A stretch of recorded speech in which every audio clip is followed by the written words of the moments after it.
What if you could trade your yoga skills for a free month in paradise? That's exactly what I did. Room and board and an unforgettable adventure. If you ever dreamed of teaching yoga abroad without breaking the bank, this video is for you. If you're curious about teaching yoga outside the US, I'll tell you everything you need to know. Finding the gig, interviewing, the experience, and what I do differently.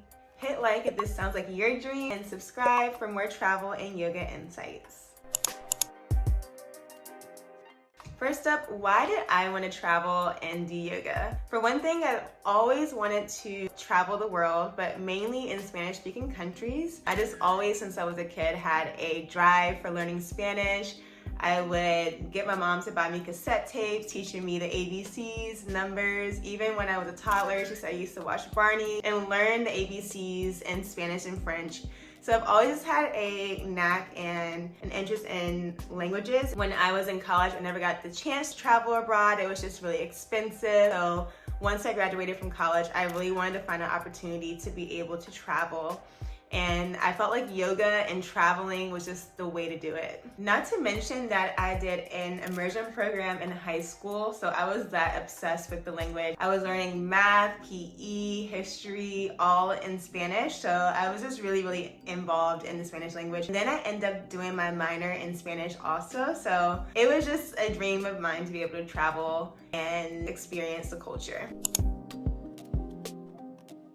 So not long after I did my yoga teacher training, I was ready to take this to the next level and find a way for me to travel abroad and teach yoga. I was super fortunate to be able to do some research and just try to figure out where I could do a yoga trade. Had so much drive to travel and to get out of the country for my first time ever, besides a cruise. So it was just the time, I felt it in my bones, and I love to follow my intuition. When I feel something, I just know that it's gonna work out, so follow your intuition. So then I ended up going on yogatrade.com, and it was the first place where I had applied. I have taught abroad also from living in Argentina. Let me know if you want to know more about that in the comments, and I'll make another video. This is the only one that I've done from yogatrade.com.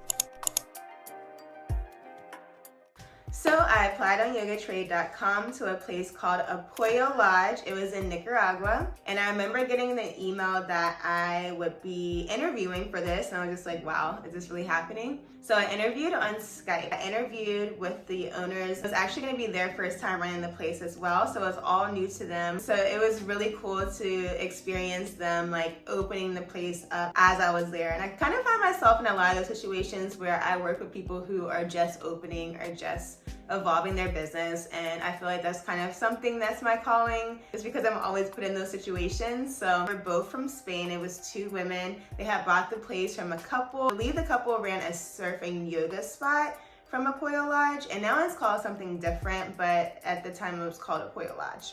So I ended up interviewing, and obviously the interview went well. I just told them about my experience, really being immersed in Spanish, and like I told you guys, wanted to really be within that culture and also to use my Spanish with yoga, and I was just motivated to do this type of work and to do the work trade. So I think just like my passion and curiosity for Spanish really drove it home. So whenever you're interviewing for something, just show your passion. I'm always noted for my smile too, so make sure you smile. When I was younger, I twirl baton, and one of the things we had to do was interview, and I would interview with a panel, and I will always get a comment on my smile. So work on your strengths. If you know that you have a strength in interviewing, make sure to amplify it, because that's gonna send you over the edge.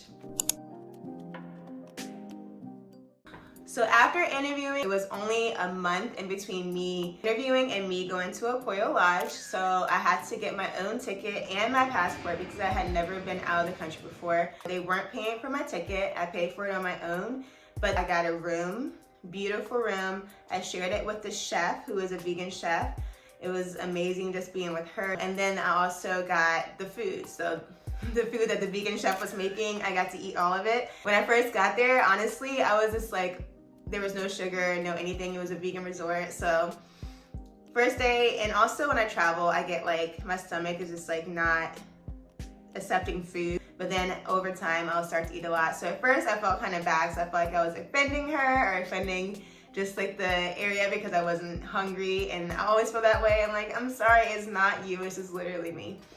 I finally started to get really into the food. I would say that I was hungrier than normal just because I was eating vegan and there wasn't like a lot of extra snacks available, but the food was amazing. And then also I got to take any workshops that they were having there and just mingle with the guests. They also gave me a couple of excursions, so I got to go visit a volcano. Also got to go take a little surf day with a friend. They gave me some time off where I was traveling to an island called Ometepe, and what we had agreed on, I would teach a class at 6 a.m. I believe, so it was very early in the morning, but it felt amazing because it was on this lake. In the morning, the lake was super serene and calm, so it was beautiful. Like the cool thing about the lake was it was an imploded volcano, so that was really awesome. The water was just like clear. I did some photos in the water. It was just one of the most peaceful places I've ever been.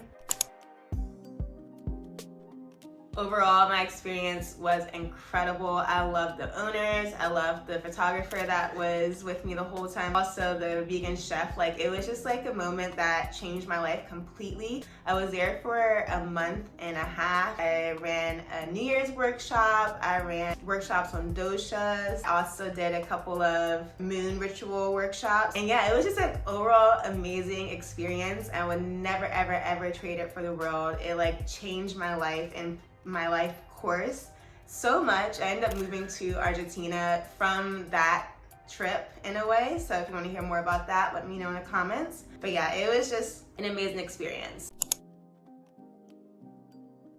So the things that I would change, I wouldn't even change it honestly, but if I did it again, I would like to get paid for the experience, or I would go there with the job that was like remote. I think I was working like a little bit like remotely, but for the most part, I just like took that whole month and a half off. And at this point, I don't think I would be able to do that just because I have a lot of bills to pay. I live by myself, but I mostly work remote now, and I would love to be full-time remote at some point so I could do something like that again where I go travel, teach some yoga in the morning, and then get some room and board for a beautiful place and just work during the day.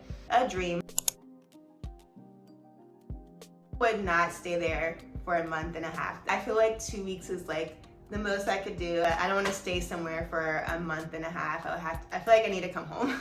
I felt like it was a long time, but also in that moment felt like it was so needed for me to stay, and it was just like a healing time for me as well. So I really did enjoy the length of time then, but I don't think that I would want to stay that long ever again.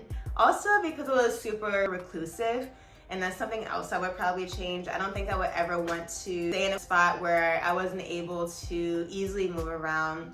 Like the owner's boyfriend would have to like pick you up from the airport, take you back, and then take you to town if you needed to. It wasn't like some place where it was easy to get to locations and easy to like travel around. It was a lot of steps. Even then, it didn't feel as safe when you were off the site. So I would choose my location based on like what's around me. That is basically everything about the trip in a nutshell. Of course, there was so many more details, so many more fun moments that were had, but just give you an idea of what it was like and how I got the job and how I felt about it then, how I feel about it now. And I hope you found this helpful and motivating.